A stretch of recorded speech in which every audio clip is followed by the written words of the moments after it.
నమస్కారం. Big debate ప్రత్యేక చర్చ కార్యక్రమానికి స్వాగతం. దేశవ్యాప్తంగా అనేక సైబర్ క్రైమ్స్ నేరాలు జరుగుతున్నటువంటి నేపథ్యంలో బెట్టింగ్ యాప్స్కి సంబంధించి ముఖ్యంగా కొన్ని రకాలైన మనుషుల్ని వ్యసనానికి బానిసలు చేసేటువంటి కొన్ని రకాల జూదం ఎప్పటి నుంచో సప్త వ్యసనాల్లో ఒకటని మనకు పెద్దలు చెప్తారు. కానీ చాలా చోట్ల ప్రభుత్వాలు చూసి చూడనట్టుగా పోవడంతో జూదం బెట్టింగ్తో జరుగుతున్నట్టు జూదో గృహాలు మనం చూస్తూ ఉంటాం. అయితే వాటన్నిటిని మించి ఇప్పుడు కోట్ల మందికి 10 కోట్ల మంది దగ్గరికి తేలిగ్గా వాళ్ళ ఫోనుల్లో బెట్టింగ్ యాప్లు జరపడుతూ ఉన్నాయి.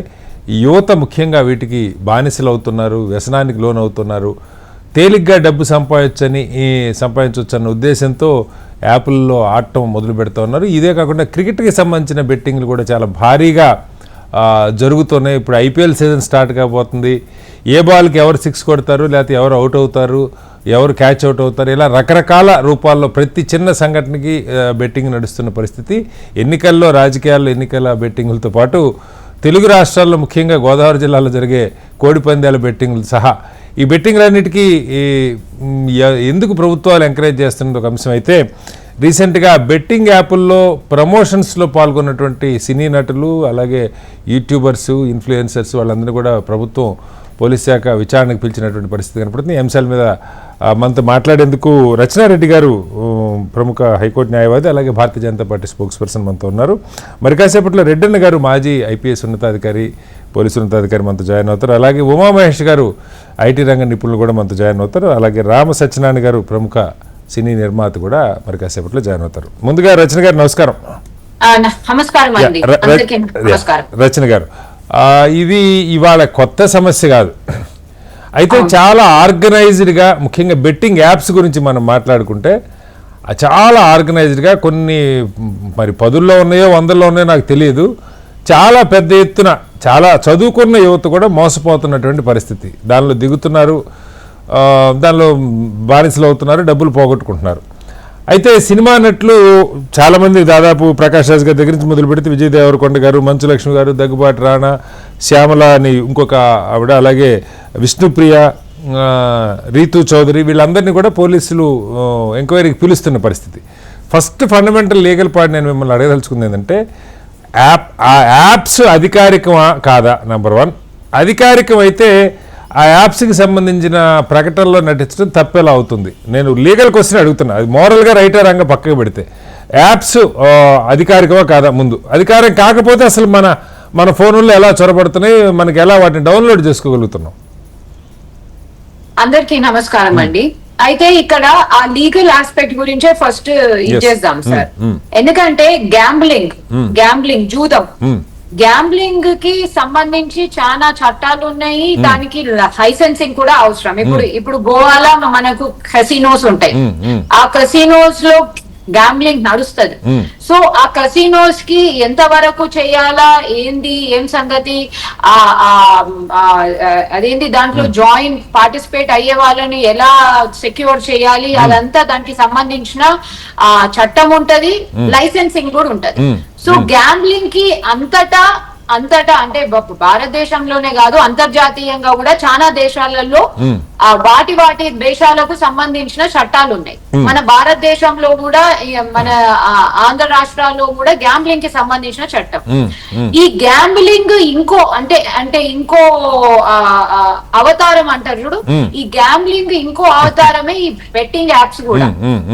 సో ఈ బెట్టింగ్ యాప్స్ అంటే ఇప్పుడు మనము ఒక్క ప్రశ్న దానికంటే ముందు రచన గారు, మనకి తెలుగు రాష్ట్రాల్లో పెద్ద క్లబ్స్ ఉన్నా కూడా అక్కడ పేకాట ఆడుకున్నా ఏం ఆడుకున్నా బెట్టింగ్ ఉండకూడదు అన్నదైతే మనకి నియమని నేను అనుకుంటా. నాకు తెలిసిన మేరకు డబ్బులు పెట్టి ఆడకూడదు అన్నది మనకున్నటువంటి చట్టం. ఏ స్థాయిలో దానికి పేకాట అధికారికంగా ఆడుకోవడానికి పెద్ద క్లబ్బులు ఉన్నా కూడా, మనకి హైదరాబాద్లోనే బోల్డ్ అనే క్లబ్బులు ఉన్నాయి. Jubilee club, film Nagar club, Secunderabad club, వీటన్నిటిలో పేకాట ఆడుతుంటారు.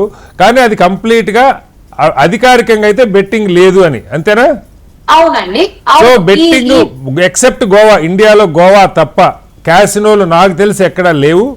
క్యాసినోలు బహుశా వేరే శ్రీలంకలోనో లేకపోతే ఇతర దేశాల్లోనో ఉండొచ్చు, అక్కడికి వెళ్ళే వాళ్ళు వెళ్తుంటారు. కానీ మన తెలుగు రాష్ట్రాల్లో అయితే బెట్టింగ్, డబ్బులు పెట్టి జూదం ఆడటం ఇలాంటి ఇవి నిషిద్ధం. అయితే బెట్టింగ్ యాప్ల విషయంలో ఏం చెప్తారు? బెట్టింగ్ యాప్లకు అసలు ఇప్పటి వరకు చట్టమే లేదు సార్. అంటే ఇప్పుడు మన తెలుగు రాష్ట్రాలకే వస్తాము. బెట్టింగ్ యాప్ బెట్టింగ్ కి సంబంధించి ఇప్పుడు మన క్రికెట్ బెట్టింగ్, ఇంకో బెట్టింగ్ ఇవన్నిటికి సంబంధించి చట్టాలు ఇంకా మనము పూనుకోలేము. అంటే దాన్ని ఇంకా క్రియేట్ చేయడంలో మనము కొంచెం వెనక పడే ఉన్నాం. సో బెట్టింగ్ అనేది చట్టం లేదు. లైసెన్సింగ్ ఇప్పుడు గ్యాంబ్లింగ్ కోసము కసినోస్ ఇది చేయడానికి, లేకపోతే ఇప్పుడు మన తెలుగు రాష్ట్రాలలో వైన్ షాప్ లేకపోతే వైన్ షాప్ పక్కన ఒక చిన్న బార్ పెట్టుకొని ఉండడం అనేది ఎలాగైతే లైసెన్సింగ్ సంబంధించిందో అలాగే గ్యాంబ్లింగ్ అయినా బెట్టింగ్ కూడా ఒక చట్టం ఆధీనంలో వస్తే అది there will be appropriate licensing. అంటే ఈ బెట్టింగ్ ఎంత వరకు అలౌ చేయొచ్చు, ఏం అలౌ చేయొచ్చు, ఏ ఏజ్ వాళ్ళు ఇది చేయాలా, ఏమి పర్సనల్ డీటెయిల్స్ ఇవ్వాలా, ఇవన్నీ సెక్యూరిటీ కోసమే ఉంటది కదా సార్. సో ఇప్పుడు బెట్టింగ్ యాప్లకు సంబంధించి ఎటువంటి చట్టం లేనందువలన ఎటువంటి దానికి ఒక రెస్పాన్సిబిలిటీ లేకపోతే ఒక రేషనాలిటీ లేకపోతే కాన్సిక్వెన్షియల్ ఈ బెట్టింగ్ యాప్ లో నేను ఒకవేళ మోసపోతే దానికి కాన్సిక్వెన్స్ ఏంటి ఇప్పుడు మీరే చూసారు. ఎఫ్ఐఆర్ చీటింగ్ కోసమే రిజిస్టర్ చేసిండు. చీటింగ్ ఇంకా అదేంటి బీఫ్రాడింగ్, ఫ్రాడ్, డబ్బులు మాయం చేయడం ఎట్సెట్రా.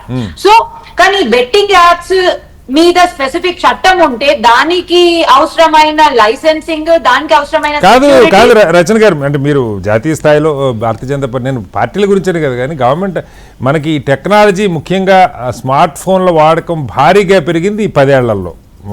మనం అందరం మొన్న ఎక్కడో చదివాను, ప్రపంచంలో 550 కోట్ల స్మార్ట్ ఫోన్లు ఉంటే 450 కోట్ల మంది టూత్ బ్రష్ వాడుతున్నారు. అంటే ఒక 100 కోట్ల మంది టూత్ బ్రష్ వాడటానికి డబ్బులు లేవు కానీ మొబైల్ ఫోన్ వాడుతున్నారు, యాప్లు వాడుతున్నారు. ఇది వాస్తవం. భారతదేశం కూడా అదే. 80 కోట్ల మందికి మీరు తెల్ల రేషన్ కార్డుల మీద బియ్యం ఇస్తున్నారు. 80 కోట్ల కుటుంబాలకి 100 కోట్ల పైగా మొబైల్ ఫోన్స్ ఉన్నట్టుగా ఉంది, స్మార్ట్ ఫోన్లు. అది పక్కే పెడితే 10-12 ఏళ్లుగా క్రికెట్లో ఈ బెట్టింగ్, ఇప్పుడు ఈ మొత్తం బెట్టింగ్ యాప్లు, ఆటలాడే బెట్టింగ్ యాప్ల కంటే క్రికెట్లో బెట్టింగ్ యాప్లు 100 పుంకాలుగా ఉన్నాయని చెప్తున్నారు. అడపదడప హైదరాబాద్లోనే ఎక్కడో రైడ్లు జరుగుతాయి. ఈ బెట్టింగ్ యాప్లు అన్నీ కూడా మీకు గూగుల్ ప్లే స్టోర్ నుంచో లేదా ఇంకొక వేరే ప్లే స్టోర్స్ నుంచో వాళ్ళు మొబైల్స్లో డౌన్లోడ్ చేసుకోవాల్సిందే. ఎందుకని ఇంత 10-12 ఏళ్లుగా ఇంత క్రికెట్ అయితే ఇప్పుడు దేశం అంతా ఉన్నారు కదా ఈ పిచ్చి పెట్టిన వాళ్ళు, తలకెక్కిన వాళ్ళు. ఎందుకని బలమైనటువంటి చట్టాలు చేసుకోపోయాం, ఎందుకని వీటిని నిషేధించలేకపోతా ఉన్నాం, ఎందుకని వాటిని గూగుల్ ప్లే స్టోరా మరొకటా వాటిలోంచి డౌన్లోడ్ చేసుకునే వెసులుబాటు లేకుండా ఎందుకు చేయలేకపోతున్నాం?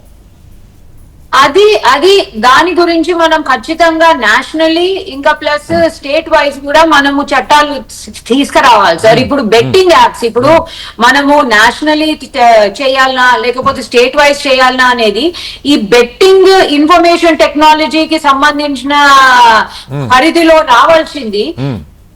అంటే నేను ఇది ఒక లాయర్ గా చెప్తున్నా, యూనియన్ లిస్ట్ లోకి వస్తుందా, స్టేట్ లిస్ట్ లోకి వస్తుందా, కన్కరెంట్ ఎవరైనా దాన్ని చేసుకోవచ్చు, ఫాలో కావచ్చు అనే కన్కరెంట్ లిస్ట్ లకు వస్తుందా అనేది ఫస్ట్ చూసి, ఒకవేళ దాన్ని యూనియన్ లిస్ట్ లోనే పెట్టాలనుకుంటే, అంటే ఏదన్నా ఒక సబ్జెక్ట్ కింద యూనియన్ లిస్ట్ లోనే పెట్టాలనుకుంటే పార్లమెంట్ పాస్ చేసేస్తారు. కాదు ఇది కన్కరెంట్ లిస్ట్ కింద స్టేట్ కూడా చేయొచ్చు. ఇప్పుడు హోమ్ అంటే for example home and law and order state list లో వస్తుంది. అది స్టేట్ గవర్నమెంట్ రెస్పాన్సిబిలిటీ. లేకపోతే స్టేట్ లిస్ట్ లోనే పెట్టి మనకున్న ఐటీ యాక్ట్ కాదు రచన గారు, మీకు తెలియదు కాదు. ఇప్పుడు ఐటీ యాక్ట్ అంతా కూడా ఇవన్నీ కూడా యూనియన్ కిందే వస్తాయి. టెక్నాలజీ వాడేదంతా యూనియన్ కిందనే కదా. ఎందుకంటే అసలు రాష్ట్రం చేయాలనుకున్నా చేయడానికి వీళ్ళ చేతిలో ఉండదు కదా. దేశం చేతిలోనే చాలా లేవు, బయట దేశాల నుంచి వచ్చి పడిపోతున్నాయి, కాల్స్ ఎక్కడెక్కడి నుంచో వస్తా ఉన్నాయి. ఖచ్చితంగా ఇది ఆబ్వియస్లీ గవర్నమెంట్ ఆఫ్ ఇండియా తీసుకోవాల్సినటువంటి చర్యలే అనుకుంటాను నేను లీగల్ గా. బికాస్ ఈ బెట్టింగ్ యాప్ లో ఫారిన్ ఐపీ అడ్రసెస్ లో నుంచి వచ్చే బెట్టింగ్ యాప్స్ కూడా చాలా ఉన్నాయి. సో ఇది international borders and state borders దాటిన ఇష్యూ అవుతుంది. And plus information technology act already existing ఉంది కాబట్టి బెట్టింగ్ యాప్స్ మీద ఒక సెపరేట్ చట్టం అనేది యూనియన్ గవర్నమెంట్ ఖచ్చితంగా తీసుకురావచ్చు సార్. ఎందుకంటే ఇప్పుడు 10 ఏళ్ల నుంచి ఎందుకు రాలేదు అని అంటే 10 ఏళ్ల నుంచి దాని మీద అంటే బెట్టింగ్ యాప్స్ చేసే మోసాల మీద లేకపోతే ఎన్ని ఫ్యామిలీలు కుటుంబాలు నాశనం అయినాయో దాని మీద ఎక్కువ కాన్సన్ట్రేషన్ లేకపోతే రీసెర్చ్ అనేది ఎక్కువ లేదు. మనకు లాస్ట్ ఈ మన తెలుగు రాష్ట్రాలలో చూసుకుంటే లాస్ట్ 2 years నుంచే ఈ మన లోన్లు అంటే అవి హోమ్ పర్సనల్ లోన్స్ ఇస్తా ఉన్నది ఒకటి, దాంతో చాలా మంది విద్యార్థులు సూసైడ్ చేసుకున్నారు, తెలంగాణలో ఆత్మహత్య చేసుకున్నారు. అక్కడ నుంచి ఈ బెట్టింగ్ యాప్లు లేకపోతే పర్సనల్ లోన్స్ లేదు రచన గారు, మీరు క్రికెట్ మీరు ఇప్పుడు మనబోటి వాళ్ళకి అవి తెలియదు కానీ కొంచెం లోతుగా మీరు ఎంక్వైరీ చేయండి. క్రికెట్ బెట్టింగ్ యాప్లు అయితే 10 ఏళ్ళు పైనుంచే జరుగుతున్నాయి, 10 ఏళ్ళ నుంచి ముమ్మరమైనవి. కాబట్టి ఇది చర్చకి లేదు.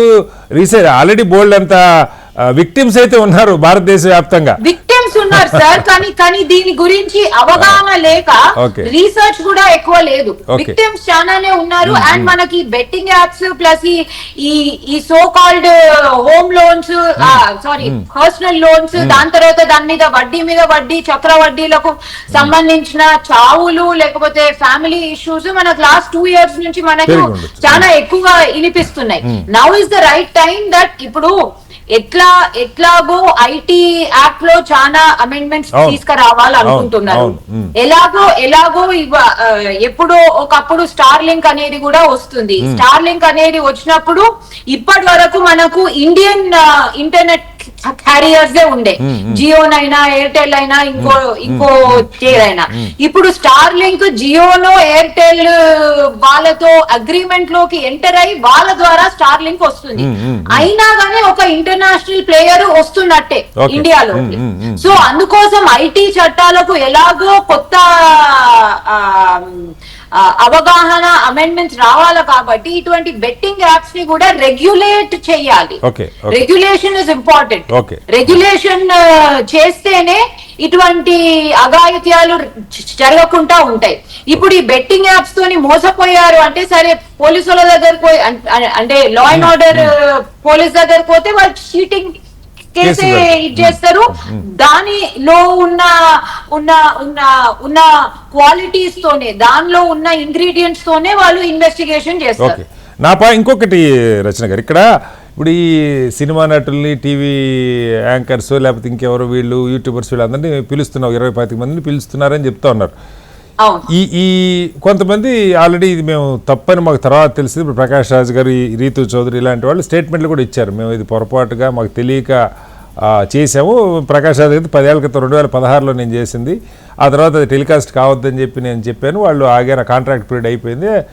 మళ్ళీ ఎప్పుడో పొరపాటుగా టెలికాస్ట్ చేస్తే నేను వాళ్ళకి లీగల్ నోటీస్ కూడా ఇచ్చాను. ఆయన అంతా చెప్తా ఉన్నారు. విషయం ఏంటంటే కొంతమంది ఏమో ఇప్పుడు విజయ్ దేవరకొండ లాంటి నటులు చెప్పడం అది రమ్మీ అనేటువంటి ఒక గేమ్కి సంబంధించింది. రమ్మీ స్కిల్ బేస్డ్ గేమ్ అని చెప్పి సుప్రీంకోర్టు కూడా చెప్పింది.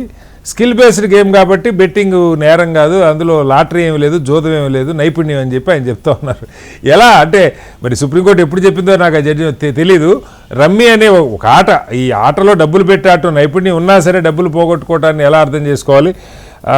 వీళ్ళ మీద అసలు చర్యలకు అవకాశం ఉంటుందా? ఎందుకంటే యాప్కి అడ్వర్టైజ్ చేశారంటే ఎవరో వాళ్ళని కాంట్రాక్ట్ చేసి ఉంటారు, వాళ్ళకి కొంత ఆర్థికంగా ప్రయోజనం కూడా కలిగి ఉంటుంది, షూట్ చేస్తారు.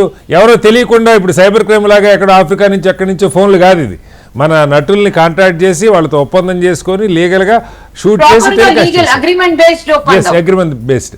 సో మరి వీళ్ళు చేసింది నేరం అవుతుందా? వీళ్ళ మీద చర్యలు ఉంటాయా? సార్ అయితే ఇక్కడ నేను ఒక 2 ఇష్యూస్ డిఫరెన్షియేట్ చేయాలనుకుంటున్నాను.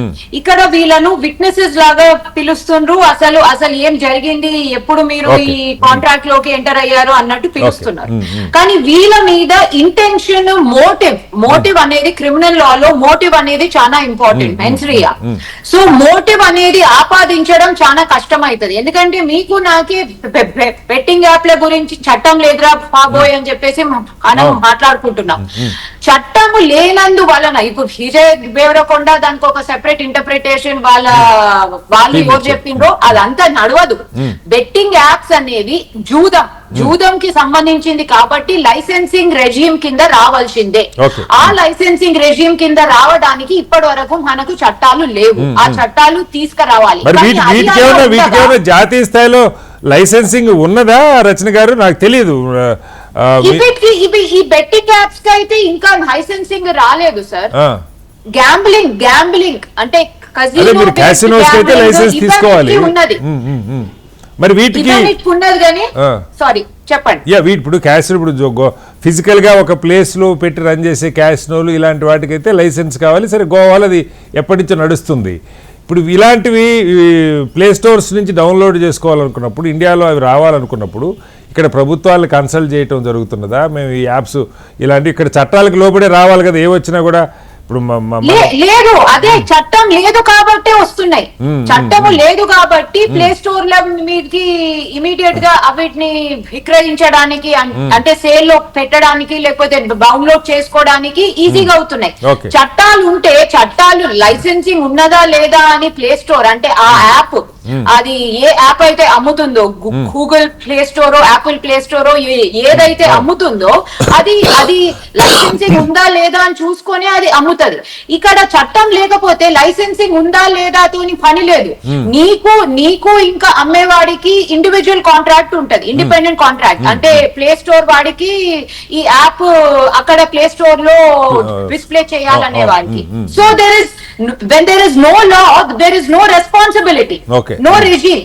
అయితే ఇక్కడ ఈ సినిమా యాక్టర్లను తప్పు పట్టడానికి ఎందుకు ఉండదంటే వాళ్ళకు మోటివ్ ఆపాదించరాదు. మోటివ్ ఆపాదించాలంటే దానికి సంబంధించిన చట్టము ఆల్రెడీ ఉండాలి. ఇప్పుడు ఇదే మీరు అల్లు అర్జున్ కేసుతోని డిఫరెన్షియేట్ చేస్తే అక్కడ అతనికి కూడా ఏం తెలియదు కదా. అంటే చట్టం ఉంది, చట్టంలో ఏమని ఉంది, మీకు తెలిసినా తెలియకున్నా, మీరు చంపాలనుకోకపోయినా అది ఒక టెరిబుల్ ట్రాజెడీ యాక్సిడెంట్ అయినా మీరు దాంట్లో ఇన్వాల్వ్ అయి ఉంటే హెలవకపోయినా మీరు క్రిమినల్ నెగ్లిజెన్స్ కింద మీరు మనకి చట్టం అంటూ ఉంటే బై డిఫాల్ట్ అందరూ తెలుసుకొని ఉండాలని అర్థం కదా. అందుకోసం ఆ కేసులో అల్లు అర్జున్ ని అరెస్ట్ చేయవలసి వచ్చింది. ఈ కేసులో వీళ్ళను విట్నెసెస్ గా అంటే వీళ్ళని ఎంతవరకు విట్నెసెస్ గా తప్ప ఎంతవరకు వీళ్ళను అక్యూజ్డ్ గా చూపెట్టగలుగుతారు. కానీ ఒకటి చెప్పండి రచన గారు, మీరు మాట్లాడుతున్నారు కదా, నేను చెప్తా. చాలా విషయాలు మీకు తెలుసు. ఉదాహరణకి దేశంలో లిక్కర్ మీద అడ్వర్టైజ్ చేయడానికి లేదు. మనం లిక్కర్ అమ్ముతున్నా వైన్ షాపులోనే అడ్వర్టైజ్ చేయడానికి లేదు. కానీ మీకు ఆల్మోస్ట్ పాపులర్ బ్రాండ్స్ అన్నిటి పేరుతో చాలామంది సెలబ్రిటీలు ఆ బ్రాండ్కి సంబంధించిన గ్లాసులు, ఆ బ్రాండ్కి సంబంధించిన వాటర్ బాటిల్ పేరుతో పెద్ద పెద్ద హోర్డింగ్లు, ఆ గ్లాసులకి హైదరాబాద్లో భారీ హోర్డింగ్లు పెట్టే అడ్వర్టైజ్మెంట్ ఏముంటుంది, ఇదంతా మనకు తెలిసిందే. ఇండైరెక్ట్గా లిక్కర్కి ప్రమోట్ చేస్తూ ఉన్న పరిస్థితి. అట్లాగే మీరు కేంద్ర ప్రభుత్వం దేశమంతా గుట్కా బ్యాన్ అని అంటారు, మీకు తెలుసు ఖైనీ గుట్కా. మరి పార్టీలు ప్రభుత్వాలు దాదాపు 15 ఏళ్ళు అవుతుంది నాకు తెలిసి. ఏ ప్రభుత్వం ఉన్నప్పుడు బ్యాన్ చేశారు నాకు తెలియదు, కానీ ఎన్డీఏనా యూపీఏనా 15 ఏళ్ల పైనుంచి క్రితం నేను విన్నాను అది బ్యాన్. మీకు భారతదేశంలో గుట్కా దొరకని గ్రామం, గుట్కా దొరకని పాన్ షాపు, గుట్కా దొరకని కిరాణా షాపు లేదు. Universal fact. ఇంత భయంకరంగా పేపర్ మీద చట్టాలు చేసుకొని రచన గారు, పేపర్ మీద దాన్ని బ్యాన్ చేశామని చెప్పుకొని ఇప్పుడు హైదరాబాద్లో 10 లక్షల మంది వలస కార్మికులు ఉన్నారు. ఈ 10 లక్షల మంది ప్రతి ఒక్కళ్ళ నోట్లో ప్రతిరోజు నలుగుతూ ఉంటుంది గుట్కా ఖైనీ. మనందరికీ తెలిసింది. అంటే నటిస్తున్నాం, ఏమీ లేనట్టుగా నటిస్తాను. ఎందుకు ఎన్ఫోర్స్ చేయట్లేదో, ఎన్ని వేల కోట్ల రూపాయలు దీనిలో దందాలు ముడుతున్నాయో మనకు తెలియదు రచన గారు. ఎక్కడ చర్యలు ఉన్నాయి? ఇప్పుడు ఈ యాప్లు కూడా మీరు చట్టం లేదంటున్నారు, కానీ బెట్టింగ్ జోదం కింద ఉన్నప్పుడు ఎక్కడో చోట దానికి ఒక అధికారికంగా చట్టం లేకపోయినా ఇప్పుడు ప్లే స్టోర్లో ఏది పడితే అది డౌన్లోడ్ చేసుకోవడానికి వాళ్ళు ఇక్కడ గూగుల్ ప్లే స్టోర్లో ఇండియాలో పెట్టడానికి వీలు కాదు. మీకు తెలుసు, ఇప్పుడు కొన్ని సినిమాలు ఆయన రామ్ గోపాల్ వర్మ అదేదో సినిమా ఇక్కడ తీస్తే వీలు కాదు, ఇక్కడ టెలికాస్ట్ చేయడానికి వీలు కాదని చెప్పి ఆయన అమెరికాలో రిలీజ్ చేసుకున్నాడు ఆ సినిమా. మనకి అంటే ఇలాంటివన్నీ మనకు తెలిసినప్పుడు ఎందుకని పటిష్టమైనటువంటి చట్టాలు? ఇప్పుడు ఫ్రీడమ్ ఆఫ్ స్పీచ్ మీద ఎవరెవరో యూట్యూబ్లో ఏదో పోస్టులు పెట్టారని వాళ్ళ మీద అరెస్టులు చేస్తారు, కానీ ఆర్గనైజ్డ్గా జరుగుతున్నటువంటి లెండింగ్ యాప్స్ కానీ లేకపోతే క్రికెట్ బెట్టింగ్ ఇంకా పెద్దదండి. మీరు వాల్యూమ్ మనం ఊహించలేరు రచన గారు. వాల్యూము ఎంత మంది దానికి బానిసలు అవుతున్నారు. ఐపీఎల్ చూడటమే రోజుల తరబడి నెలల తరబడి ప్రజల్ని బానిసలు చేస్తున్నారు. ఇప్పుడు మార్చి 22 నుంచి ఎప్పుడు స్టార్ట్ అవుతుంది. కొన్ని కోట్ల మంది, దాదాపు 60-70 కోట్ల మంది రోజు 2-3 గంటలు MS ధోనిను విరాట్ కోహ్లీ మధ్య పోరాటం చూడాలి మనం. ఇద్దరు భారతదేశానికి సంబంధించిన ప్లేయర్లే. సరే, ఇదంతా ఒక ఎత్తు అయితే చూడకపోవటం వాళ్ళు ఇష్టం అయితే దానిలో బెట్టింగ్లు వీటి మీద ఎందుకని 10-15 ఏళ్లుగా చర్యలు లేవంటే మరి నాకైతే సమాధానం లేదు రచన గారు. నిజంగానండి, ఎందుకంటే 10-15 ఏళ్లలో అంటే మన ఇన్ఫర్మేషన్ టెక్నాలజీ అనేది ప్రతిరోజు డెవలప్ అయితేనే ఉంది. ఇప్పుడు ఏఐని ఎలా కంట్రోల్ చేయాలి, ఏఐని ఆర్టిఫిషియల్ ఇంటెలిజెన్స్ ని ఎట్లా రెగ్యులేట్ చేయాలో ఆలోచిస్తున్నారు. అలాగే ఏఐ ఆఫ్ కోర్స్ అది చాలా అడ్వాన్స్డ్. ఈ బెట్టింగ్ యాప్స్ మీద కూడా ఇప్పుడు ఇన్ఫర్మేషన్ టెక్నాలజీ చట్టం ఉందండి. ఈ బెట్టింగ్ యాప్స్ కి కూడా రిలేటెడ్ చట్టం తీసుకురావాలి. అప్పటి వరకు పోలీసు వాళ్ళు అంటే like law and order, law enforcement చేసే వాళ్ళు ఖచ్చితంగా ఇటువంటి లెండింగ్ యాప్స్, బెట్టింగ్ యాప్స్ లేకపోతే ఇంకే రకంగానైనా జూదం ఆడిపిచ్చే యాప్స్ అంటే ఆన్లైన్ అయినా లేకపోతే ఇన్ పర్సన్ అయినా వీటిని ఖచ్చితంగా రెగ్యులేట్ చేయాలి, ఎన్ఫోర్స్ ఇంప్లిమెంటేషన్ చేయాలి. మీరు నా షోలో చేయాలంటున్నారు. అటు జాతీయ స్థాయిలో కానీ రాష్ట్రాల్లో కానీ ఇప్పటిదాకా దాని మీద చర్చించినట్టు కానీ కనీస స్థాయి చట్టాలు చేసినట్టు కానీ లేదు రచన గారు. Sorry to say. దాంతో ఉమేష్ గారు ఐఐటిఎన్ అలాగే ఐటీ రంగ నిపుణులు జాయిన్ అయ్యారు. అలాగే రామ సత్యనారాయణ గారు ప్రముఖ సినీ నిర్మాత కూడా జాయిన్ అయ్యారు. ముందుగా రామ సత్యనారాయణ గారు నమస్కారం.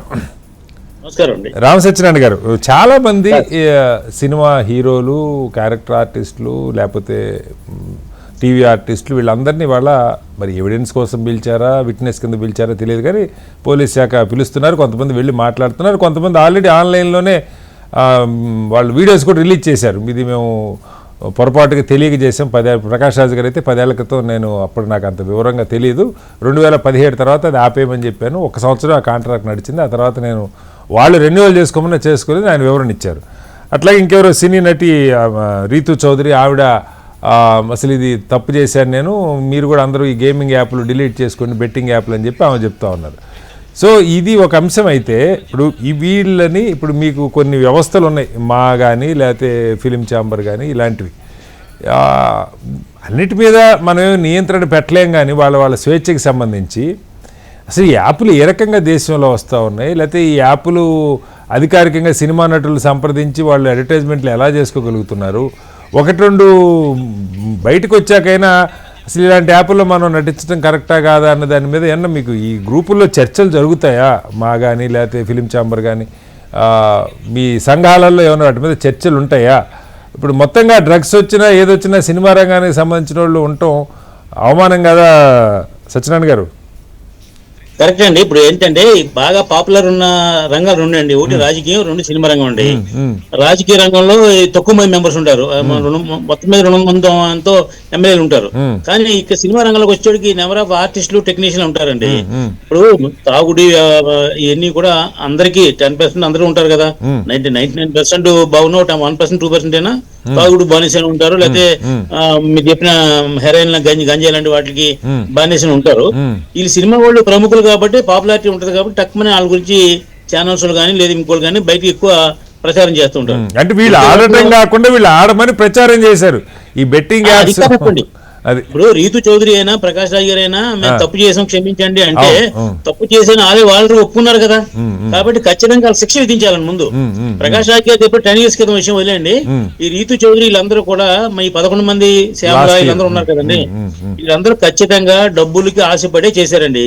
ఇది తప్పు అని అందరికి తెలుసు, మీకు కూడా తెలుసు, మీ పిల్లలు అట్లాగా సార్. కాదు సార్, ఇక్కడ 2 విషయాలు సత్యనారాయణ గారు. ఇప్పుడు మోరల్ గా తప్పు వేరు. నేను ఇప్పుడు మోరల్ గా అబద్ధం చెప్పకూడదు తప్పు, కానీ చెప్తే దానికి పెద్ద శిక్ష ఉందా లేదా నాకు తెలియదు. కానీ ఇక్కడ ఇప్పుడు వీళ్ళంతా ఈ యాడ్లు ఒక గేమింగ్ బెట్టింగ్ యాప్ అనేది పాపులారిటీలో ఉండి ప్రజల మధ్య ఉండి దానికి మరింత పబ్లిసిటీ కావాలనుకున్నప్పుడు వీళ్ళ దగ్గరికి వస్తారు కదా ఎవరైనా మా ఈ యాప్కి. అలా వస్తున్నప్పుడు అంటే నేనేమన్నానంటే ఇప్పుడు సినిమా వాళ్ళ తప్పనే ముందు మోరల్గా తప్పు కావచ్చు, లీగల్గా వాళ్ళకి ఎవరో ఇప్పుడు సార్ వీళ్ళంతా చిన్నోళ్ళు ఏం కాదు. దగ్గుబాటి రాణా గారు అయినా, ప్రకాష్ రాజ్, విజయ్ దేవరకొండ గారు, వీళ్ళకి లీగల్ ఎక్స్పర్ట్స్ కూడా ఉంటారు. ఇలాంటి ఒక బెట్టింగ్ యాప్కి అటాచ్ చేయాలన్నప్పుడు వాళ్ళు ఏదో ఇప్పుడు ఇందాకే రచన గారు చెప్తున్నారు, భారతదేశంలో అసలు ఈ బెట్టింగ్ యాప్లు నియంత్రించే చట్టమే లేదు, రెగ్యులేట్ చేసే చట్టమే లేదు. నా అడ్వకేట్, హైకోర్టు అడ్వకేట్ అని చెబుతా ఉన్నారు.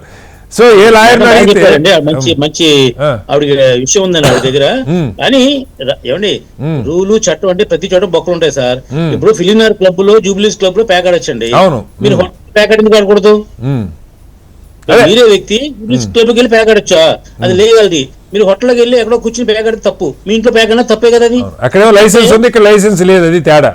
లైసెన్స్ ఏంటి అసలు? అప్పుడు అది ఇప్పుడు అదే బ్యాంకాంగ్ లోనో లేదా గోవాలోనో అయితే విచ్చలవిడిగా ప్యాక్ ఆటలాడతారు, జరుగుతాయండి. ఇక్కడ మన ఆంధ్రాలో జరగవు. ఇది ఎందుకంటే రెస్ట్రిక్షన్ అని. ఇప్పుడు ఒక చోట చేస్తే తప్పు, ఇంకో చోట చేస్తే రైట్ అనేది న్యాయం కాదు. ఇంకా మీరు అన్నట్టు ఆ చట్టంలో ఉన్న లొసుకులు ఉన్నాయి కాబట్టి అలాగే ఎవరికాలు ప్రవర్తిస్తున్నారండి. ఇప్పుడు హైదరాబాద్ నుంచి శ్రీలంక వెళ్ళి ప్యాక్ ఆడేవాళ్ళు లక్షలాది మంది తెలుసా మీకు? తెలుసు. గోవా వెళ్ళి ప్యాక్ ఆడేవాళ్ళు ఉన్నారండి. ఈ గోవా తీసుకెళ్ళడానికి ఇక్కడ ఏజెంట్లు ఉన్నారు, అలాగే శ్రీలంక తీసుకెళ్ళడానికి ఏజెంట్లు ఉన్నారు. వాళ్ళే ఫ్లైట్ టికెట్లు పెట్టుకుని, వాళ్ళే అక్కడ హోటల్ రూమ్ తీసుకుని వీళ్ళందరికీ ఫ్రీగా సర్వీస్ చేస్తున్నారండి. అంటే ఇక్కడ మీరు నిషేధించారు కాబట్టి వాళ్ళు బయటికి వెళ్ళి ఆడుకుంటున్నారు. ఎన్ని ఎవరు ఆపలేని విషయాలండి ఎన్నీను. ఇకపోతే రెండో విషయం ఏంటంటే, ఎందాక మీరు చెప్పింది, మహేష్ బాబు గారు కోకో కోలా తాగండి అని చెబితే 10 కోట్లు ఇస్తున్నారండి మహేష్ బాబుకి. ఎందుకు ఇస్తున్నారంటే, ఆ కంపెనీ వాడికి మహేష్ బాబు లాంటి లెజెండరీ ఒక మాట చెబితే కొత్తగా మా బ్రాండ్ ని 10 కోట్ల మంది వాడతారు కాబట్టి అతనికి 10 కోట్లు డబ్బు ఇస్తున్నారండి. అలాగే అదేమో మనం తాగే డ్రింక్ అండి. ఇది ఏంటంటే, ఇది ఖచ్చితంగా బెట్టింగ్ యాప్ ని అందరినీ ప్రేరేపించాలి అంటే కనుక ఈ మీరు చెప్పిన స్టార్స్ ప్రకాష్ రాజ్ గారు, విజయ్ దేవరకొండ ఎప్పుడో చేసి ఉంటారు, కానీ ఈ చిన్న స్టార్స్ అంతా ఈ మధ్య చేస్తున్నారంట. దీని వల్ల ఏమవుతుందంటే అండి, వాళ్ళకి 10 రూపాయలు డబ్బు వచ్చినా కూడా కుటుంబాలు నాశనం అయిపోతున్నాయండి. అలాగే కరెక్టే సార్ నేను అంటుంది, నాశనం అవుతున్నాయి. కానీ సమస్య ఏంటంటే, ఇప్పుడు వీళ్ళంతా వ్యభిచారం చేయండి అని అటాచ్ చేయట్లేదు, లేకపోతే హత్యలు చేయండి అని అటాచ్ చేయట్లా. ఈ యాప్లు అక్కడ ప్లే స్టోర్ లో ఉన్నాయి. ఇప్పుడు నాబోటోని అడిగాను అనుకోండి ఒకసారి, ఏమోనండి మరి గూగుల్ ప్లే స్టోర్లో ఉంది కదా, తప్ప అంటే నా తప్పు కాదేమో అని చెప్తాం. లీగల్గా కూడా నేను అంటుంది మోరల్గా తప్పు అని అనిపిస్తుండొచ్చు. అసలు బెట్టింగ్ లేని యాప్లు కూడా గేమ్లు ఆడితేనే, ఇప్పుడు ఫోన్లలో ఉంటాయి మామూలుగా ఈ బిల్టిన్ వచ్చేటువంటి కొన్ని గేమ్స్ ఉంటాయి, అవే వాటికి అలవాటు పడిపోయిన వాళ్ళు ఉన్నారు. గంటల తరబడి, రోజుల తరబడి వీడియో గేమ్లు ఆడేవాళ్ళు ఉన్నారు సార్. వాళ్ళ టైమే కాకుండా ఇక్కడ డబ్బులు పోతుంది. ఇప్పుడు మీరు నేను కూడా సాయంత్రం 12 గంటల దాకా మనం రీల్స్ అనే అయ్యే నేను చూస్తుంటాం. అంటే మన గ్యామ్లింగ్ వెళ్ళకపోయినా ఫోన్ కి అడిక్ట్ అయిపోయింది కదా మనం కూడా 12 దాకా చూస్తూ ఉంటాం. ఇప్పుడు ఇదివరకు సినిమాకి వెళ్తే మనం సాంగ్ వస్తే ఖచ్చితంగా ఆ సాంగ్ చూడటం కోసం ఎంత బాగా తీసాడని చూసేవాళ్ళం అండి. ఇప్పుడు సాంగ్ వస్తే మనం అది ఓపెన్ చేస్తున్నాం, మనం ఫోన్ ఓపెన్ చేస్తున్నాం. ఫోన్ రాకపోయినా మనం ఓపెన్ చేస్తున్నాం అండి. అలాగే అయిపోయింది. అయినా ఒక్క సెకండ్ కూడా ఎవరికి వేస్ట్ చేయదలుచుకోలేదు, అర్జెంట్ గా ఎదురు చూసేయాలి తపంలో ఉన్నారు అందరూ అండి. ఈ రెండో విషయం ఏంటంటే, ఇప్పుడు ఎందాక మీరు వ్యభిచారం గురించి చెప్పారు కదండి, వ్యభిచారాన్ని కూడా దీంట్లో యాప్ ఉన్నాయి. అంటే మీకు తెలియదని కాదు, ఎక్స్పర్ట్ చాలా మంది ఉన్నారు దీంట్లో. యాప్లు బోల్డ్ యాప్లు ఉన్నాయండి, దాంట్లో కూడా వ్యభిచారం కూడా జరుగుతుందండి. అది ఎవరు పబ్లిసిటీ చేయక్కలా, మీకు తెలుస్తుంది. కావాల్సిన వాడికి ఏది అవసరం ఉందో అది తెలుస్తుంది ఖచ్చితంగా. మీకు నాకు అవసరం లేదు కూడా మనం పట్టించుకోవట్లేదు, కానీ ఖచ్చితంగా ప్రతి దానికి యాప్ ఉందండి. ఇక్కడ అన్ని జరుగుతున్నాయండి. ఇక్కడ ఒకసారి ఐటీ రంగ నిపుణులు ఒకసారి ఉమేష్ గారు, ఇప్పుడు చర్చ చాలా భయంకరంగా, అంటే యాప్ అసలు అంటే యాప్లు అనేవి, మొబైల్ అప్లికేషన్స్ యాప్లు అనేవి ఎవరైనా డౌన్లోడ్ చేసుకోవాలంటే అవి గూగుల్ ప్లే స్టోర్లో కానీ లేదా మిగతా యాపిల్ వాటిలో కానీ ఉండాలా? అవి ఉండటానికి, అందులో పెట్టుకోవటానికి ఏమైనా రూల్స్ ఉన్నాయా? మన ఐటీ యాక్ట్ ఏం చెప్తుంది? ఇప్పుడు గ్యాంబ్లింగ్ యాక్ట్ గురించి ఇందాక తెలంగాణలో తెలంగాణ గేమింగ్ అమెండ్మెంట్ యాక్ట్ అని చెప్పి ఒకటి 2017లో వచ్చింది, కొంత అది నియంత్రిస్తుందని చెప్పి అవి చెప్పారు. జాతీయ స్థాయిలో అసలు ఇలాంటివి ఏమైనా ఉన్నాయా? ఈ బెట్టింగ్ యాప్ల విషయంలో ఏం చెప్తారు ఉమేష్ గారు? నమస్కారం అండి. ఇప్పుడు మొట్టమొదటి విషయం ఏంటంటే, మీరు యాప్లు play store, Google play store, iOS app store లో ఏ యాప్స్ అయినా ప్రపంచం మొత్తం పనికొచ్చే యాప్స్ డౌన్లోడ్ అవుతాయి. ఓకే, ఎనేబుల్ చేస్తారు. ఓకే, సో బెట్టింగ్ అనేది చాలా దేశాల్లో లీగల్. ఓకే, మీకు ఇంగ్లాండ్ లో ప్రతి మ్యాచ్ కి ల్యాబ్ బ్రోక్స్ అవుతుంది బెట్టింగ్ ఇది. ఓకే, దాన్ని బట్టి చెప్తారు ఏది గెలిచే ఛాన్స్ ఎక్కువ అని చెప్పి. మన దేశంలో బెట్టింగ్ ఇల్లీగల్. ఓకే, సో ఇప్పుడు మీరు యాప్ డౌన్లోడ్ చేసినప్పుడు ఎప్పుడు ఇల్లీగల్ వస్తుందంటే, మీరు దాంట్లో డబ్బులు వేసి డబ్బులు ట్రాన్స్ఫర్ చేసినప్పుడు ఫెమా వైలేషన్స్ అన్ని వస్తాయి. ఎందుకంటే మీకు ఇప్పుడు ఫెమా అంటారు దాన్ని, ఫెమా వైలేషన్స్ వస్తాయి. మీకు డబ్బులు భారతదేశంలో డబ్బులు మీరు వేరే దేశంలోకి పెడితే, ఏది మీరు రూపాయలు కాకుండా పెడితే, మీరు డాలర్స్ లో గానీ పౌండ్స్ లో గానీ లేకపోతే బిట్ కాయిన్ గానీ ఏది మార్చినా దాన్ని మీరు ఇట్లా బెట్టింగ్ కోసం వాడితే బెట్టింగ్ ఇండియాలో ఇల్లీగల్. అదే మీరు కెసినో మన షిప్ లోకి వెళ్ళి మన ఇంటర్నేషనల్ వాటర్స్ వెళ్ళారనుకోండి, అక్కడ బెట్టింగ్ లీగల్. అందుకనే నాకు మిత్రులు చెప్పారు, ఏది సింగపూర్, ఏది శ్రీలంక, మీరు ఇంటర్నేషనల్ వాటర్స్ వెళ్తే సరిపోతుంది, అక్కడ లీగల్. పోతే మీరు వచ్చిన డబ్బులు మాత్రం ఎట్లా తీసుకెళ్తున్నారు, అది అక్కడ ఇల్లీగాలిటీ వస్తాయి. అది ఒక విషయం. రెండో విషయం ఏంటంటే, ఇప్పుడు ఈ కేసు ఎందుకు వచ్చింది అంటే, ఈ ఐటీ యాక్ట్ లో మీరు కనుక జనాల్ని ఏ విధంగా మభ్య పెడుతుంటే, ఈ బెట్టింగ్ యాప్ అనేది ఇల్లీగల్ పని. ఇప్పుడు వీళ్ళ వాదన ఏంటి, ఏమొస్తుందంటే మీ కోర్టులో ఈ సెలబ్రిటీస్ దాన్ని ఎండార్స్ చేసి దాన్ని లీగల్ అనే అభిప్రాయం వచ్చేట్టుగా దాన్ని ఎండార్స్ చేశారు. కాబట్టి వాళ్ళ మీద 66D కింద కేసు పెట్టారు. సెక్షన్ 66D కింద. అంటే మీరు మభ్య పెట్టారు అని చెప్పి. సో ఆ కేసు ఇంకా మీకు లీగల్ గా దాన్ని కోర్టులో రకరకాలుగా వాదనలు ఇవన్నీ జరుగుతాయి. వాళ్ళు ఏం చెప్పారు, ఎగ్జాక్ట్ గా వర్డింగ్ ఉందా లేదా, ఇందాక మిత్రులు చెప్పినట్టు మీరు ఒకసారి ఆ ల్యాప్ లోకి వచ్చారంటే మీరు ఆటోమేటిక్ గా ప్రజలందరూ ఫాలోయింగ్ వాళ్ళందరూ ఇది కరెక్ట్ లీగల్ అనే అవకాశం ఉంది, లీగల్ అనుకునే అవకాశం ఉంది.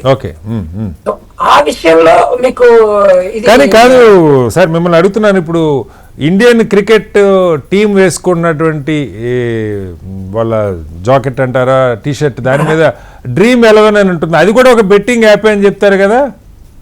అక్కడ యాక్చువల్గా మీరు థిన్ లైన్ ఉంది, అక్కడ మీకు చాలా సన్న లీగల్ ఎక్స్పర్ట్ చెప్తారు అక్కడ.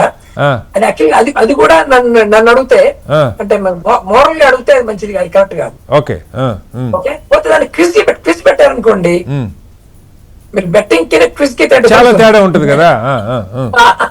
సో అక్కడ మీరు వాళ్ళు ఎక్కడ వస్తుందో తెలియదు, కానీ యాక్చువల్గా మోరల్ గా అడిగితే డ్రీమ్ 11 కూడా ఒక రకమైన బెట్టింగ్ యాప్. ఓకే, కానీ భారత అధికారికంగా BCCI ఆమోదించింది, భారత క్రికెట్ ప్లేయర్లంతా వాటిని వేసుకుంటున్నారు. సమస్య అక్కడ మరి BCCI వాళ్ళందరూ లీగల్ గా ఉంటారు అక్కడ. కోర్టులో వేస్తే నాకు తెలియదు దాని గురించి లీగాలిటీ, కానీ అది థిన్ లైన్ ఉంటుంది. మీకు క్విజ్ యాప్ లేకపోతే గేమింగ్. ఇక్కడ రెండు మూడు విషయాలు సార్. కాదు సార్, నాకు ఇప్పుడు మామూలుగా ఫోనుల్లో బిల్టినే చాలా నేను ఒక కాలేజీలో పనిచేసేటప్పుడు మా ప్రొఫెసర్ ఒక ఆయన ఆ ఫోన్లో అప్పుడు పీసీలో కంప్యూటర్లో కూడా చిన్న చిన్న గేమ్స్ ఉండే, అదే డబ్బులు కాదు కానీ టైం వేస్ట్ పని. ఈ గేమ్స్ ఆడుతుండేవాళ్ళు, కార్డ్స్ అరేంజ్ చేయటం ఇలాంటివి ఉండే గేమ్స్. బిల్టినే కొన్ని వచ్చేస్తున్నాయి. బిల్టిన్కి ఇప్పుడు సుడోకు లాంటివి ఫోన్లలో ఉంటున్నాయి. సరే, వాళ్ళ ఆసక్తి కొద్దీ వీడియో గేమ్స్ కానీ లేదు కాస్త పజిల్స్ కానీ ఇవి ఆడటం వేరు. ఇప్పుడు ఈ మధ్యకాలంలో ఉమేష్ గారు మీరు గమనించుంటారు, టీవీ గేమ్ షోలు అని చెప్పి టీవీలో జరుగుతూ ఉన్నాయి. వాటిల్లో కూడా చాలా జూదం వైపు ప్రోత్సహించేలాంటి గేమ్ షోలు జరుగుతున్నాయని ఒక చర్చ నడుస్తూ ఉంది. జూదం వైపు ప్రోత్సహించే, అంటే గ్యాంబ్లింగ్ వైపు ప్రోత్సహించేలాంటివని. సో వీటన్నిటి నియంత్రణకి ఇప్పుడు ఈ యాప్స్ మీరు చెప్పారు, వేరే దేశాల్లో బెట్టింగ్ లీగల్ కానీ ఇండియాలో ఇల్లీగల్ అని. ఇల్లీగల్ అయినప్పుడు బెట్టింగ్, ఇప్పుడు మనం చూస్తూ ఉంటాం ఎక్సో లేకపోతే ఇంకొకటో ట్విట్టర్ వీటిలోనో ఏదైనా మెసేజ్లు పెడితే ప్రభుత్వం తలుచుకుంటే వాళ్ళు ఇవాళ కూడా చర్చ నడుస్తూ ఉంది, ఆయన ఎలాన్ మస్క్ సంబంధించి ఆ డార్క్ సంబంధించి ఏదో ఇష్యూస్ వస్తూ ఉన్నాయని చెప్పి. అంటే భారత చట్టాలకి లోబడే ఉండాలని చెప్తున్నప్పుడు ఈ యాప్స్ని ఇండియన్ ఇంటర్నెట్ యూజర్స్ డౌన్లోడ్ చేసుకోకుండా ఎందుకు మనం చేయలేకపోతా ఉన్నాం, ఎందుకు ఆ నియంత్రణ పెట్టలేకపోతాం? కరెక్ట్ అండి. యాక్చువల్ గా మీరు ఇక్కడ మీరు చూస్తే ఇక్కడ 3 రకాల వైలేషన్స్ ఉన్నాయి.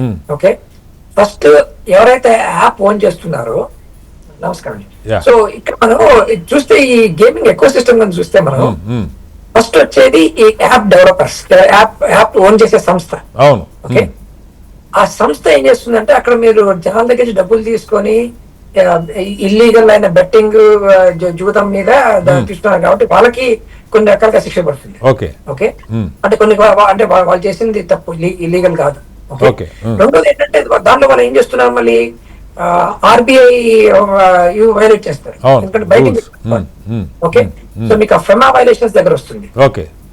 రెండోది మీకు ఈ ఇంటర్మీడియట్స్ అంటారు మన IT చట్టం ప్రకారం. అవును, ఏవైతే మీకు అడ్వర్టైజింగ్ సంస్థలు ఉన్నాయో, యూట్యూబ్ గానీ, ట్విట్టర్ గానీ, X గానీ, ఫేస్బుక్ గానీ, వాటిల్లో మీరు ఇట్లా ఇల్లీగల్ పని మీరు అడ్వర్టైజ్ చేస్తున్నారు కాబట్టి వాళ్ళకి కూడా లయబుల్ ఓకే ఈ చేసేందుకు. ఓకే సో నెక్స్ట్ మూడో వచ్చేసరికి ఈ ఎండాస్ చేసిన వాళ్ళు మన సెలబ్రిటీస్ వాళ్ళు ఏం చేస్తున్నారంటే వాళ్ళు ఇల్లీగల్ పనిని లీగల్ గా వచ్చే లీగల్ అనే అభిప్రాయం కలిగేట్టు అడ్వర్టైజ్ చేస్తున్నారు కాబట్టి వాళ్ళ తప్పవుతుంది. ఓకే ఓకే నాలుగోది వాడే వాళ్ళకి వాళ్ళు కూడా యాక్చువల్ గా ఇది ఆర్బీఐ ఫెమా వైలేషన్స్ కింద తప్పు వస్తుంది కనుక డబ్బుల నుంచి బయటకు వెళ్తే. మళ్ళీ ఇందాక మన నారాయణ గారు చెప్పినట్టు ఈ తెలంగాణలో ఒక చట్టం ఉంది, గేమింగ్ యాక్ట్ అన్నారు online, Telangana gaming amendment act అని చెప్పి 2015 ఇండియన్ టెలిగ్రాఫ్ యాక్ట్ కింద కూడా దాని కింద కూడా వైలేషన్స్ ఉన్నాయి. చూస్తే అక్కడ చాలా వైలేషన్స్ ఉన్నాయి. ఓకే అదండి ఇప్పుడు మనకి ఒకటి ఏం చేస్తుంది ప్రభుత్వం ఆల్రెడీ కొన్ని యాప్స్ ని బ్యాన్ చేసింది ఇండియాలో. ఎందుకంటే ఈ చట్టం ఉపయోగించే కొన్ని బ్యాన్ చేసింది. అలా కాకుండా మీకు ఇంకేం చేయాలంటే దీన్ని పరిష్టంగా చేయాలంటే ఈ ఇంటర్మీడియట్స్ మీద ఫైన్ వేయాలి. ఓకే ఓకే అంటే ఇక్కడ ఉమేష్ గారు ఇప్పుడు చిన్న ఇప్పుడు మొబైల్ యాప్, ఇప్పుడు యూట్యూబ్ ఛానల్ ఎట్లా అయితే ఎవరు పడితే వాళ్ళు రూపాయి ఖర్చు లేకుండా యూట్యూబ్ ఛానల్ పెట్టుకోవచ్చు, అట్లా మొబైల్ యాప్లు కూడా ఎవరైనా ఒక చిన్న ఐడియాను ఏదో తయారు చేసి పెట్టేస్తే అవి ఇప్పుడు ఎవరి ఫోన్లో కన్నా రావాలన్నా ఈ రెండే కదా మార్గం, Google play store or iOS ఇవి రెండే కదా. సో వీటి ద్వారా వస్తున్నప్పుడు అంటే నాకు అంచనా కామన్ మ్యాన్కి అర్థం కావడం కోసం వేలల్లో లక్షల్లో ఉంటాయా ఈ యాప్స్ కూడా, అంటే ప్రభుత్వం నియంత్రించలేనంత చిన్న రకరకాల పర్పస్లకు పెట్టుకున్న యాప్స్ ఉంటాయా, లేకపోతే ఎందుకని ప్రభుత్వం మానిటర్ చేయట్లేదు? అంటే ఒకటి ఫస్ట్ ప్రభుత్వం నియంత్రించాలా వద్దా అనేది ఒక ప్రశ్న. ఓకే ఓకే నియంత్రిస్తే ప్రభుత్వం నియంత్రిస్తే మనకు తెలుసు, మనకి నియంత్రణ నుంచి మనం 1998 బయటకు వచ్చాం కాబట్టి మనకి ఉన్నాం. ఓకే సో ప్రభుత్వం అట్లా నియంత్రిస్తే మీకు అక్కడ మళ్ళీ లంచాలు మళ్ళీ అదొక భాగవతం స్టార్ట్ అవుతుంది. ఓకే వీటిలో ప్రభుత్వం ఎంత దూరంగా ఉంటే అంత మంచిది. పోతే మీకు ఎక్కడైతే డబ్బులు ట్రాన్స్ఫర్ అవుతాయో అక్కడ మీకు ప్రభుత్వం నియంత్రిస్తుంది. అదే ఇప్పుడు ఇది కూడా తెలంగాణ గేమింగ్ యాక్ట్ కూడా ఫైనాన్షియల్ ఇంప్లికేషన్స్ ఉన్న వాటికి కొన్ని నియంత్రణలు పెట్టినట్టుగా కనపడుతుంది. సో మీకు ఎట్లయితే బిట్ కాయిన్ లో కూడా మీకు ఇవన్నీ వర్తిస్తాయో, మీకు ఒకసారి మీరు క్రెడిట్ కార్డు పెట్టి బిట్ కాయిన్ కొన్నారనుకోండి, అవన్నీ మీకు మళ్ళీ ట్రాక్ వస్తుంది. మీకు మొన్న బడ్జెట్ అంతమంది 7 లక్షల కంటే ఎక్కువ మీరు ఇండియా నుంచి బయట తీసుకెళ్ళడం వీల్లేదు. ఇప్పుడు దాన్ని కొంచెం పెంచుతున్నారు. ఎక్కడ దాకంటే కంపెనీలు ఎంప్లాయీ స్టాక్ పర్చేస్ ప్లాన్ ఉంటుంది.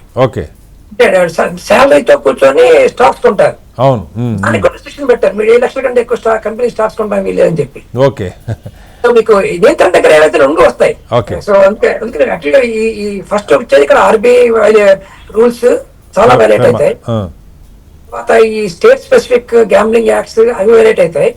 సో దీంట్లో ఒకటి కాదు, అన్నట్టు సంస్థ దగ్గర నుంచి మధ్యలో ఈ సోషల్ మీడియా ప్లాట్ఫామ్స్ దగ్గర నుంచి ఎండార్స్ చేసే వాళ్ళ దగ్గర నుంచి యూజర్స్ వీళ్ళందరూ ఏదో ఒక లాని వైలేట్ చేసే ఉంటారు. అయితే కొన్ని ఇప్పుడు నేనంటుంది సరే, మనం ఇనిషియల్గా ఇప్పుడు ఒక యాప్ మన ఫోన్లోకి గూగుల్ ప్లే స్టోర్లోకి వచ్చే దశలో రెగ్యులేట్ చేయకపోయినా ఇప్పుడు దానికి క్రికెట్ బెట్టింగ్ ఉందనుకోండి సార్, దేశమంతా చాలా పెద్ద స్థాయిలో జరుగుతుంది క్రికెట్. ఇప్పుడు రేపు ఐపీఎల్ సీజన్ స్టార్ట్ అయితే చాలామంది మనం కూడా చూస్తూ ఉంటాం, అప్పుడప్పుడు అక్కడ రైడ్లు జరిగింది, బెట్టింగ్ వాళ్ళు పట్టుకున్నారు, ల్యాప్టాప్లు సీజ్ చేశారు, ఇది చేసి మనం చూస్తూ ఉంటాం. మనీ ట్రాన్సాక్షన్ జరుగుతూ ఉంటే అప్పటికప్పుడు ఇన్స్టెంట్గా ఆ 4 గంటలు, ఇప్పుడు ఐపీఎల్ జరిగే 4 గంటలు మ్యాచ్లు ఉండే టైంలో ఇండియా మ్యాచ్ అనే కాదు ఏ మ్యాచ్ ఆడినా కూడా ఈ 2 నెలలు ఇదొక వ్యసనం అయిపోయిన పరిస్థితి ఉంది. సో దీనికి ఇంత బహుశా యాప్లు కూడా బాగా నాకైతే తెలియదు కాబట్టి పేర్లు కూడా బాగా పాపులర్ అయి ఉంటాయి, ఎందుకంటే ఎక్కువ మంది రకరకాల యాప్లు ఉండే అవకాశం లేదు, బాగా పాపులర్ అయిన యాప్లోనే ఎక్కువ మంది ఉంటారు అనుకుంటున్నా. సో అలాంటి యాప్లు బాగా ప్రజలు దోచుకుంటున్న ఈ బెట్టింగ్ జరుగుతున్న పెద్ద యాప్లు లైక్ క్రికెట్ బెట్టింగ్లో ఉన్న యాప్స్ కానీ బెట్టింగ్ యాప్స్ కానీ ఇలాంటి వాటి మీద కూడా చర్యలు లేవా, వాటిని నియంత్రించలేకపోతున్నారు, వాటిని ఇన్స్టాల్ చేసిన చర్యలు తీసుకుంటున్నారు. అంటే సెంట్రల్ గవర్నమెంట్ కొన్ని యాప్లు బ్యాన్ చేసింది ఇట్లా. మీకు అంటే ఒకసారి తెలిసింది అంటే దాన్ని గవర్నమెంట్ బ్యాన్ చేసే హక్కు ఉంది, ఎందుకంటే ఈ వైలేషన్ చేస్తున్నారు కాబట్టి. ఇప్పుడు మీకు బిట్ కాయిన్ యాప్స్ అన్నింటినీ కూడా చాలా రెగ్యులేట్ చేసింది గవర్నమెంట్. అంతకుముందు మీకు బిట్ కాయిన్ ఇప్పుడు కొనుక్కోవాలంటే చాలా కన్స్టెంట్స్ ఉన్నాయి. మీకు అట్లానే ఇప్పుడు బెట్టింగ్ కూడా ఇప్పుడు మీకు ఒకసారి తెలిస్తే కనుక పాపులర్ అయితే గవర్నమెంట్ బ్యాన్ చేస్తుంది. ఆ కన్స్టెంట్ అనేది మీకు యాప్స్ చాలా వస్తాయి కాబట్టి ఇండియాలో నుంచి బయట నుంచి వస్తాయి, అడ్వర్టైజ్మెంట్ బయట నుంచి అవుతుంది. కాబట్టి ఆ ఆర్బీఐ ఆ ఫైనాన్స్ దగ్గర కంట్రోల్ చేయడం ఈజీ, ఎందుకంటే మీకు ఆటోమేటిక్ గా మీ క్రెడిట్ కార్డ్ బయటకు వెళ్తుంది అని చెప్పి కన్సల్ట్ చేయొచ్చు. అది ఈజియర్ అంటే మీకు చేయడానికి. ఒకసారి పాపులర్ అయిన తర్వాత గవర్నమెంట్ బ్యాన్ చేస్తుంది. అంటే వీటిలో ట్రాన్సాక్షన్స్ రూపీస్ లో జరగవా సార్? ఇవి క్రెడిట్ కార్డ్ అయినా డెబిట్ కార్డ్ అయినా అంటే డాలర్స్ లో కూడా జరిగే యాప్స్ కూడా ఉంటాయా? బిట్ కాయిన్ ఈజీ కదా, మీకు బిట్ కాయిన్ చేస్తే ఎవరు చేస్తారు తెలియదు. రూపీస్ చేస్తున్నారు అంటే మీకు ఈజీ అని చెప్పి ఈజీ అంటే అందరూ చేస్తున్నారు, కానీ యాక్చువల్గా మీకు రూపీస్ లో మళ్ళీ మీకు బ్యాంక్ వస్తుంది, అక్కడ ట్రాన్సాక్షన్స్ ఈజీగా ట్రాక్ అవుతాయి. Okay okay. అనుకోండి అది కొంచెం ట్రాక్ అంటే బిట్ కాయిన్ ఇంకా అందరి దగ్గర లేదు, అదృష్టవశాత్తు అందరి దగ్గర ఇస్తుంది, మీకు అక్కర్లేదు. రచన గారు వస్తారు. ఎలా ఎలా ఉమేష్ గారు చెప్పండి. ఉమేష్ గారు మీరు చెప్తున్నారు, కంప్లీట్ చేయండి. మీకు యాప్ లో మీకు బిట్ కాయిన్ లేకపోతే యాప్ డబ్బులు తీసుకుందాం వెనకాల బ్యాక్ ఎండ్ లో బిట్ కార్డ్ కన్వర్ట్ చేసి దాని బెట్టింగ్ పెట్టి తిరిగి మీరు డబ్బులు ఇచ్చేసి ఆ ప్రొవిజన్ ఉంటుంది. Okay okay. రచన గారు మీరు ఇప్పుడు ఉమేష్ గారు చాలా చాలా విషయాలు చెప్పారు, చాలా జరుగుతుంది తెర వెనక. మనందరం ఏదో పైన పెరిఫెరల్ గా చూస్తా ఉన్నాం. ప్రభుత్వాలు మొత్తానికి మొత్తం నియంత్రించకపోయినా స్వేచ్ఛ ఉన్నా కూడా కనీసం దోపిడీ జరుగుతుంది. డబ్బు విదేశాలకి ఫెమా కానీ ఆర్బీఐ నామ్స్ కానీ వైలేట్ చేసి జరుగుతున్న యాప్స్, దోచుకుంటున్న యాప్స్ చాలా ఉన్నాయని చెప్తా ఉన్నారు. వీటి మీద మరి జాతీయ స్థాయిలో ఒక బలమైనటువంటి చర్చ, చట్టాలు తెచ్చుకునే ప్రయత్నం చేయకపోతే భావ వ్యక్తీకరణ మీద ఉన్నటువంటి నియంత్రణ, వీటి మీద నియంత్రణ లేకపోతే జనం మొత్తానికి మొత్తం బానిసలైపోతున్నారు. రచన గారు మీకు తెలియంది కాదు అంటే ఇప్పుడు 18 ఏళ్ళు దాటినాడు వాడి స్వేచ్ఛ అని మనం అనుకోవటానికి కూడా కాదు. అంటే అవైలబిలిటీ లేకపోతే ఇప్పుడు మీరు గుట్కా ఎందుకు బ్యాన్ చేశారు? ఆన్ పేపర్ అయినా సరే 18 ఏళ్ళు దాటినాడు వాడి ఇష్టం అనుకోవట్లేదు కదా, వాడికి ప్రమాదం బారి పడతాడు. వస్తూనే ఉన్నాయి మళ్ళీ.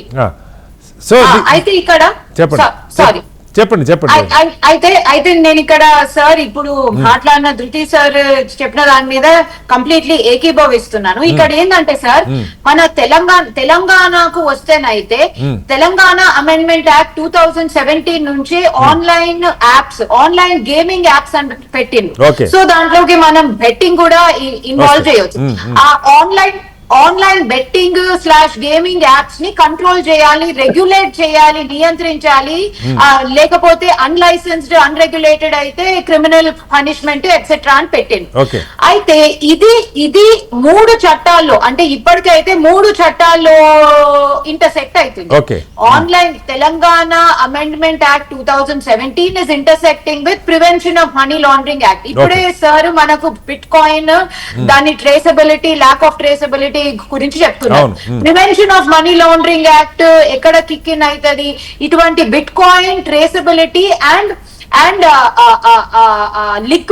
లిక్విడ్ అమౌంట్ బయటకు వెళ్తే, అవుట్ ఆఫ్ ఇండియన్ ఇది బయటకు వెళ్తే prevention of money laundering act kick in అవుతుంది. అండ్ ఇమీడియట్ గా పిఎంఎల్ఏ కూడా అప్లై అవుతుంది. ఎందుకంటే FEMA and RBI guide lines automatic గా వైలేట్ అవుతున్నాయి కాబట్టి. దాంతో పాటు మనకు చిక్కు ఎక్కడ వస్తుందంటే ఇన్ఫర్మేషన్ టెక్నాలజీ యాక్ట్ తో వస్తుంది సార్. ఎందుకంటే ఇన్ఫర్మేషన్ టెక్నాలజీ యాక్ట్ లో సెక్షన్ 69 అని చెప్పేసి, ఇంకా సెక్షన్ 76 ఎట్సెట్రా అని చెప్పేసి, దాంట్లో సెల్ఫ్ సర్టిఫికేషన్ ఆస్పెక్ట్ ఉంది. సో ఏదైనా ఒక కొత్త యాప్ తీసుకొచ్చినప్పుడు దాన్ని సెల్ఫ్ సర్టిఫికేషన్ చేసి ఆ సెల్ఫ్ సర్టిఫికేషన్ ద్వారా ట్రాన్స్పరెన్సీ తీసుకురావాలని చెప్పేసి ఇన్ఫర్మేషన్ టెక్నాలజీ చట్టంలో ఉన్నది. కానీ ఆ సెల్ఫ్ సర్టిఫికేషన్ కూడా లా ఎన్ఫోర్స్మెంట్ పరిధిలోనే జరగాలి. సో ఇప్పుడు మనము లాస్ట్ టైం మాట్లాడుకున్నప్పుడు మళ్ళీ ఈ గూగుల్, యాపిల్ ప్లే స్టోర్స్ లో ఈ యాప్స్ ఇంత విడిగా ఎలాగా అమ్ముడు పోతున్నాయి అంటే గూగుల్, యాపిల్ కి వీళ్ళతోని కాంటాక్ట్స్ ఉన్నాయి. సో ఇప్పుడు లా ఎన్ఫోర్స్మెంట్ అబ్సల్యూట్లీ ఇమ్మీడియట్ గా గూగుల్ ప్లే స్టోర్ అయినా, యాపిల్ ప్లే స్టోర్ అయినా వీటిని కాంటాక్ట్ చేసి పలానా apps they are completely banned and they are illegal and మీరు వీటిని డిస్ప్లే చేయడానికి వీల్లేదు, డౌన్లోడింగ్ అయినా కొనడానికైనా మీరు పెట్టడానికి, అంటే మీ స్టోర్ ఇండియాలో వాటిని డౌన్లోడ్ చేసుకునేది లేకుండా చెప్పే హక్కు రాష్ట్ర ప్రభుత్వాలకు ఉంటుందో నాకు తెలియదు. ఉన్నది ఇంకా అది మనం వాడుతున్నాం కూడా. ఎందుకంటే గూగుల్ అండ్ ఫేస్బుక్ అనే పెద్ద టెక్ కంపెనీస్ తోని మనం MOUs లో కూడా ఎంటర్ అయినాం. కానీ అన్ని కంట్రోల్ కంట్రోల్ చేయలేకపోతున్నాం. ఎందుకంటే ఇన్ఫర్మేషన్, ఇప్పుడు మీరు ఈ యాక్టర్స్ గురించే మాట్లాడింది. యాక్టర్స్ కి ignorance of the law is not an excuse. అరే నేను ఉట్టి డబ్బులు తీసుకొని అగ్రిమెంట్ రాసుకొని నేను దానికి అపియర్ అయినను, ఎండోర్స్ చేసినాను అని అనడానికి లేదు. ఎందుకంటే యాక్టర్స్ కూడా వాళ్ళు ఈ పలానా యాప్ వచ్చింది, ఈ యాప్ కి ఒక లైసెన్సింగ్ అనేది ఉంటది, ఒక రెగ్యులేషన్ అనేది ఉంటది. ఏ చట్టం కింద వీడు ఇప్పుడు ఒక కంపెనీ ఇన్కార్పొరేట్ చేస్తాం సార్, కంపెనీస్ యాక్ట్ కింద ఇన్కార్పొరేట్ అయితేనే అదొక కంపెనీ అవుతుంది భారతదేశంలో. అలాగే బెట్టింగ్ యాప్స్ కూడా లైసెన్స్డ్ బెట్టింగ్ యాప్స్ ఉంటేనే, లేకపోతే లైసెన్స్డ్ ఆ రెగ్యులేటరీ రెజీమ్ కి లోబడి ఉంటేనే అవి betting apps legal apps. So అవి లీగల్ యాప్స్ కాకుండా వీళ్ళు దాని గురించి ఎండోర్స్ చేసే ప్రయత్నం చేయడానికే వీల్లేదు. రైట్ అండి, వాళ్ళ గురించి కాసేపు పక్క పెడతాం. రజనీ, నా సమస్య ఏంటంటే సాధారణ ప్రజలు నష్టపోతున్నారు. ఇప్పుడే మన ఉమేష్ గారు ఒక పాయింట్ చెప్పారు.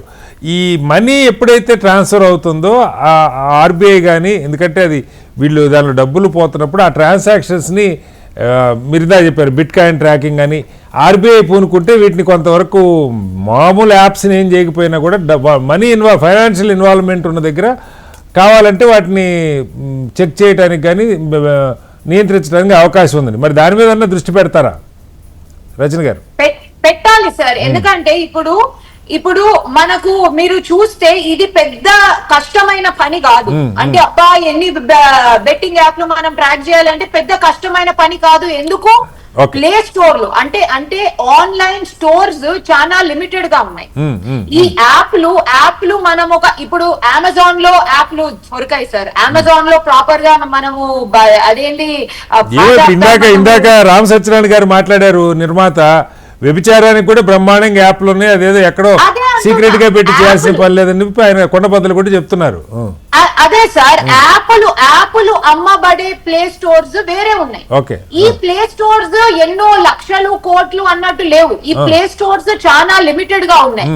ఈ యాప్స్ ఇంకో సాఫ్ట్వేర్ ని పెంపొందించే యాప్లు ఉన్న ప్లే స్టోర్లని అన్నిటినీ నిఘా వర్గాలు రెగ్యులేట్ చేయాలి. ఒకసారి ఉమేష్ గారు ఆఖరిగా చెప్పండి, ఇప్పుడు ఈ ఫైనాన్షియల్ ఇంప్లికేషన్స్ మనీ ట్రాన్సాక్షన్ జరుగుతున్న వాటికి సంబంధించి అయినా, ఇప్పుడు టెక్నాలజీ ఏఐ లాంటివి బాగా విస్తృతంగా వచ్చినాయి, ఎంత డేటా అయినా హ్యాండిల్ చేయగలుగుతానో, ఈ యాప్లకి డబ్బులు వెళ్తున్నప్పుడు మనీ ట్రాన్సాక్షన్స్ ఇన్వాల్వ్ అయినప్పుడు మనం ఆటోమేటిక్గా కొంత వాటిని ఇప్పుడు మామూలుగా బ్యాంకుల్లో 10 లక్షల పైన డ్రా చేస్తే ఆటోమేటిక్గా తెలిసిపోతుంది, ఐటీ వాళ్ళకి వెళ్ళిపోతుందని చెప్తున్నారు. అంటే ఒక మెకనైజ్డ్ సిస్టమ్ వచ్చేస్తున్నది అక్కడ, ఎవరో చెప్పక్కర్లా.